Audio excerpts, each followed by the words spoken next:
Welcome to the Haunted 365 and part 2 of the Bleeding Skull Candle video. In this video we'll be continuing on with the process of showing exactly how to make the skull candle itself. So without further ado, let's get right to it.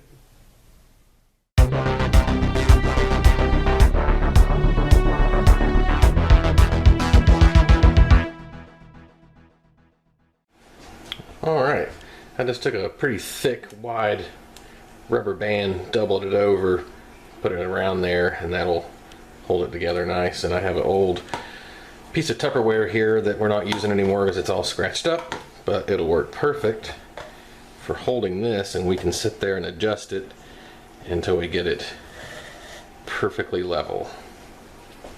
Actually, there's still one last final step on this mold before we move along. Pretty crucial step, actually. We want to find the exact top of it, the highest point, which looks like it'd be about right there. Make sure that it's dead centered.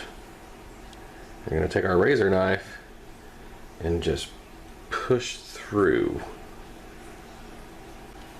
to just make a little slit. You squeeze it like that, it'll open up and you can see it. It's a very important step. Now, if you've ever just gone to a hobby store or craft store to price wax, it's actually quite expensive for what you're getting. It's like $8 a pound or something ridiculous. Or you can go to the Dollar Tree and get emergency candles. 6 for $1.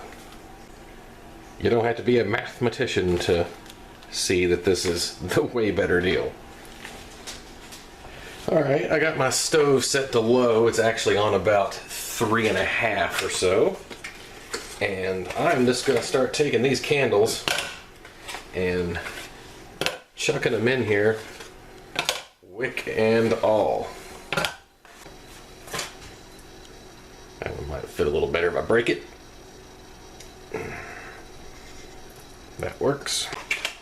I want to make sure that I have enough. I've got 6 candles in there now. I'm going to put in 2.5 more, just to be on the safe side.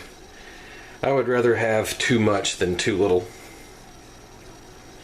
Oh, and as you're breaking these apart, you can get the wick out of there and save that for the candle we're fixing to make. Now, while our wax is doing its thing, I'm going to give this a little squeeze and take that wick that we saved and start shoving it down in there.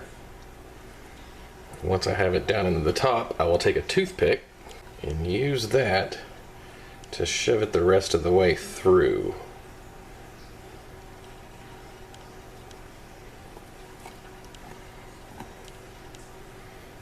Alright, and once you can see it poking out in the bottom, you can just reach in there and grab it and give it a tug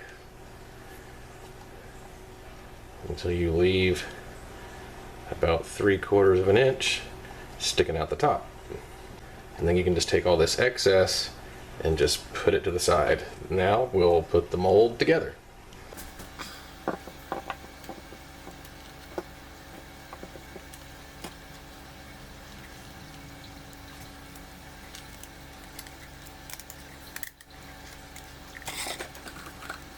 Wax is coming along. We're about 1/3 of the way there. That'll take probably another 10-15 minutes and it should be all dissolved.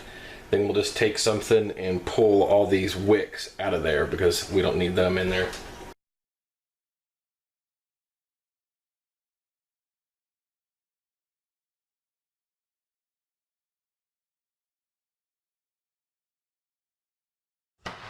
Alright, now that all the wax is melted down, I just need to fish these wicks out of here, and I'm gonna test my chopstick skills. Got a piece of aluminum foil over here to set them on to try to cut down on the mess of dripping wax. And this is not going to be as easy as I thought. Maybe I can just scoop them. Much better.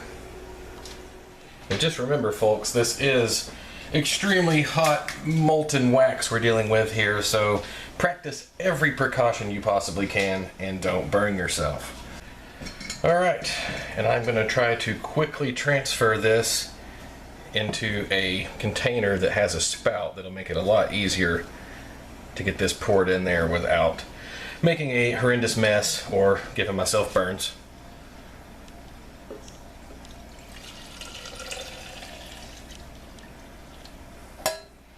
Alright, and now we pour.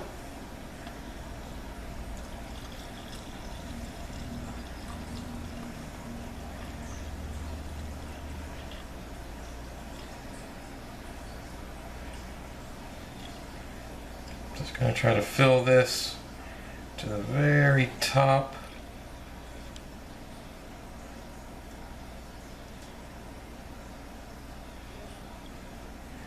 And that's it.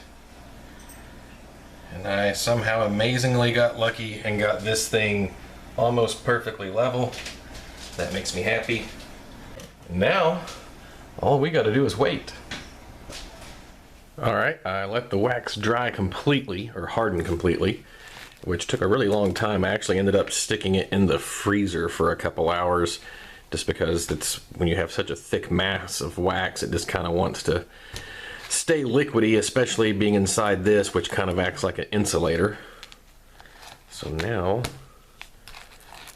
comes the fun part. Get the mother mold off.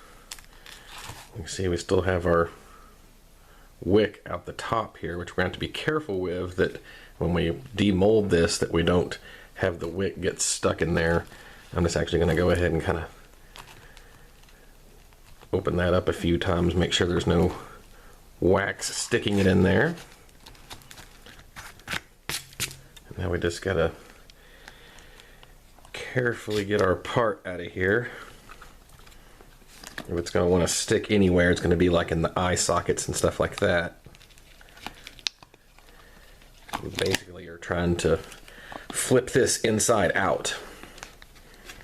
And that also means we can get to the wick here and pull it out.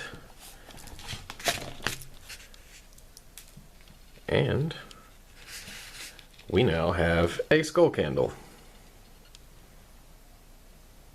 I'm just going to take some scissors and snip off the bottom of this wick right there. Golly, it's like the world's dullest scissors. There we go. And there it is. It turned out actually really good. And as neat as this is, it gets me to thinking, maybe we should get crazy and try to make a bleeding candle. Let's try our hand at that. So to make that last candle, I just used the plain white candles from the Dollar Tree. And to do the bleeding candle, I've got some of these kind of off-white. They're just got kind of a slight yellowish tinge to them. I'm going to use that for the outside. And for the inside, I bought also from the Dollar Tree a red cinnamon scented candle, because cinnamon smells good. Why not? And I used 9 candles for that last one, and actually had quite a bit left over, so I probably only needed 7.5. For this one, since we're just doing a outer coating, I'm going to see if I can get away with just using 2. I'm going to see if I can free the wick out of this one. Maybe. Ah, there we go. I'll put that aside to use it later. Let's go ahead and get that other piece in there. I'm not really worried about getting the wick out of this one, because I can always just fish it out with my trusty chopstick. So I'm just going to get these melted down. I should also mention that I've had the mold put together and sitting in my freezer for about half an hour or a little more now, and I'm just going to keep it in there until I'm ready for it. Alright, so this is all melted down. So now I'm going to take my stick here and get that wick out. Maybe. There we go. and retrieve the mold from the freezer. Now, just as before, I'm going to transfer this into this with a pour spout. And turn it up and off. I'm just going to let this sit for just a minute. So now I got my mold here, and the first thing I'm going to do, like before, I need to get this wick down in here. Find the hole here, take my wick, just get it started down in the hole, and then use the toothpick to push it the rest of the way through. Pull it through until there's just about 3/4 of an inch or so sticking out, like so. Get the mold back together. Make sure my wick is not stuck down in there and it's hanging out. I'm just going to pour about half of the wax that I have here in there. And that's about half. And then I'm very carefully paying attention to where the wax is. I'm just going to get it all the way to there. And I'm going to roll the mold. I'm doing this over the pan that I melted the wax in, so if any of it comes out, it's just going to go back in the pan. Just trying to get all the surfaces covered here. And in mold making and casting terms, this is what you call slush casting or rotational casting, where instead of trying to make a solid part, we're just trying to make a skin. And the whole purpose of getting the mold really cold in the freezer is just to help it adhere to the outside, or the inside surface rather, of the mold, and get it to cure quickly. Alright, there's no more wax in here. I just rotated all around, and of course some of it, ended up back in my pan here. That's fine, because now I'm just going to set this aside for a moment. The wax I had left over in my container, I'm going to put that back in, so we want to keep this warm. So I'm going to turn the stove back on just to low,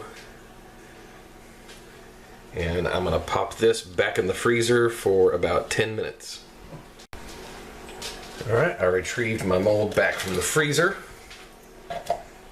It's been in there for about 20 minutes or so.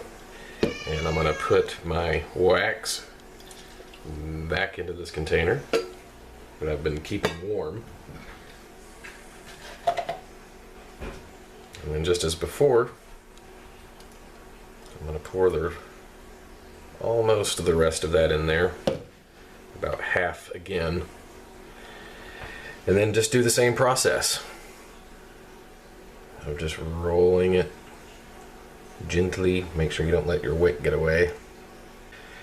And for some of these areas you might have to shake it around a little bit to kind of get it to get coverage, but that's okay. You're just letting it go right back into the pan so you can reuse it. Alright. The cat approves. I'm going to pop this back in the freezer, pour the remainder of my wax back into the pot to keep it warm, and I'll come back to do yet another layer in about 7 or 10 minutes.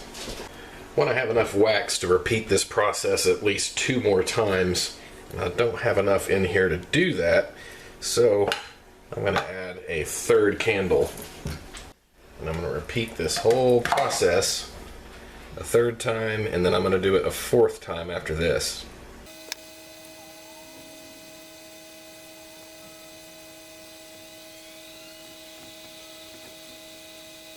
Alright, I've got the mold back in the freezer, and we're ready for phase 2 of this project, which would be putting the red wax on the inside.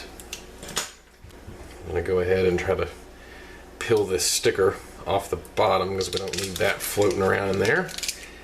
And now all I got to do is melt that down.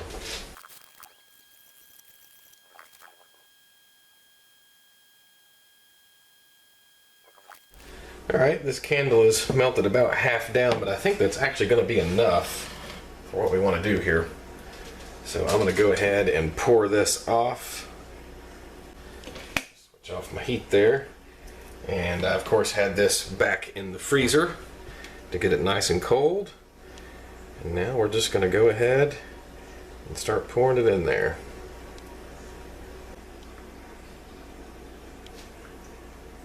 Try to hold your wick in the center.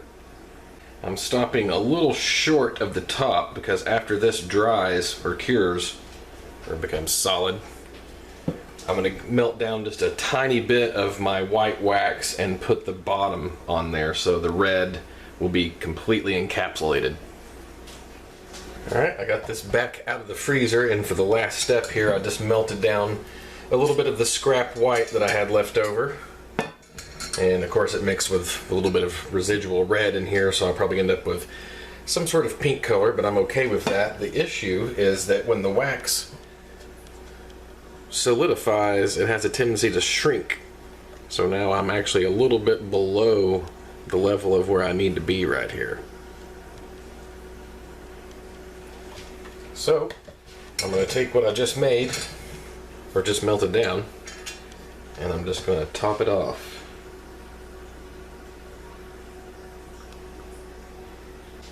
Alright, now I just need to let that cure, and that should take care of it. Alright, the wax is completely hardened, so it's moment of truth time for this one. And all this wax that is just kind of spilled over the sides, you can just kind of break that off while it's still in the mold. That will further ensure that you're not going to damage the actual part because it's being supported by the mold. Alright, now we'll use the world's dullest scissors to snip this off. And let's get this out of the mold.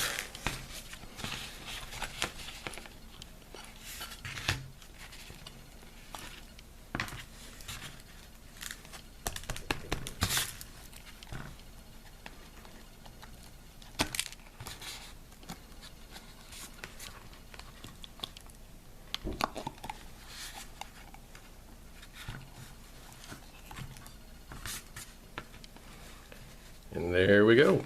We have ourselves one homemade bleeding candle. Bleeding skull candle. And you could reuse this mold over and over. There's no reason why you shouldn't be able to get a couple dozen parts out of this or even more. If you enjoyed this video, don't forget to give it a thumbs up, subscribe if you already haven't, and make sure you hit that notification bell so YouTube will actually let you know whenever I post up a new video, because there's going to be a lot more things like this in the future on this channel. And until next time, keep it creepy.